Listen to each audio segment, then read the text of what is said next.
Hello everyone, welcome to my channel again. आज हम हमारे पहले चैप्टर एक मतलब यूनिट एंड मेजरमेंट में हम जो पीछे क्वेश्चन दे रखा है एनसीईआरटी का 1.13 वो डिस्कस करेंगे। सबसे पहले तो हम ये जान लेते हैं कि इस क्वेश्चन में दे क्या रखा है और पूछ क्या रहा है। तो ध्यान दीजिए, ये मास दे रखा है। ये मास क्या है? जो ये एम मास है, ये वाला, इसका मतलब है जब v वेग से चल रहे मास का द्रव्यमान या किसी भी पिंड का द्रव्यमान,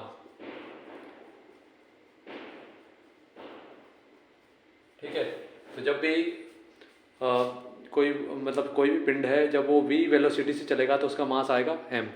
लेकिन जब वो स्थिर रहेगा, ठीक है, जब स्थिर मास होगा, स्थिर द्रव्यमान, वो कितना दे रखा है? m नॉट, ठीक है। ये है विराम अवस्था में, जब वेलोसिटी कितनी है उस पिंड की, उस पार्टिकल की, 0 मीटर पर सेकेंड, ठीक है। अब ये पूछा जा रहा है कि, है ना, एक स्टूडेंट ने ये फॉर्मूला तो निकाल लिया लेकिन वो कांस्टेंट लगाना भूल गया कि कांस्टेंट को कहाँ लगाएं। जैसे कि कांस्टेंट है यहाँ पे प्रकाश का वेग, ये लगाना है, वेलोसिटी ऑफ लाइट, ये लगाना है। अब इसमें कहाँ रखें कि मतलब वो लगाना भूल गया स्टूडेंट, जब उसने इस फॉर्मूले को डिराइव किया था तो वो कांस्टेंट लगाना भूल गया, तो इसको लगाए कहाँ, ये हमारी प्रॉब्लम है। तो हम इस क्वेश्चन को कैसे सॉल्व करेंगे? तो बहुत आसान है, हमें कांस्टेंट कहाँ लगाना चाहिए, ध्यान से देखिए। सबसे पहले तो ये जो LHS है, ये भी द्रव्यमान है और ये भी द्रव्यमान है। तो जो LHS है, लेफ्ट हैंड साइड, इसकी विमा क्या होगी? मास की, भाई मास है तो विमा होगी कैपिटल M1, ठीक है। अब यहाँ पे क्या है? ये भी द्रव्यमान है और नीचे क्या है? वेग है। तो इसकी विमा क्या आएगी? RHS की मास की आ जाएगी M1, और जो ये वेग है, वेग की कितनी आ जाएगी? ये 1/2 पावर है, इसको रूट में लिख देते हैं।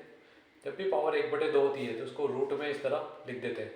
तो वेलोसिटी की क्या आएगी? मीटर स्क्वायर प्रति सेकंड स्क्वायर, यानी कि जो वेलोसिटी का जो v स्क्वायर का जो द्रव्यमान यूनिट होगी वो होगी मीटर स्क्वायर प्रति सेकंड स्क्वायर। तो उसको यहाँ रखेंगे तो ये क्या आएगा?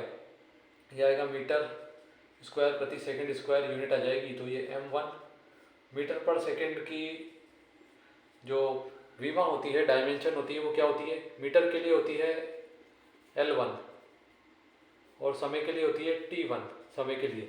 अब हमें तो भाई इधर LHS में तो क्या आ रहा है? M1 आ रहा है, लेकिन यहाँ पे जो नीचे वाला है ये RHS, इसकी जो विमा है वो क्या आ रही है? M1, फिर पीछे L1 T1 अलग से आ रही है।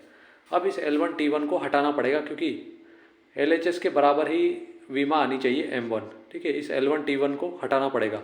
इसका मतलब अगर हम C को यहाँ लगा दें, यहाँ पे लगा दें, तो अब देखिए विमा कितनी आएगी RHS की।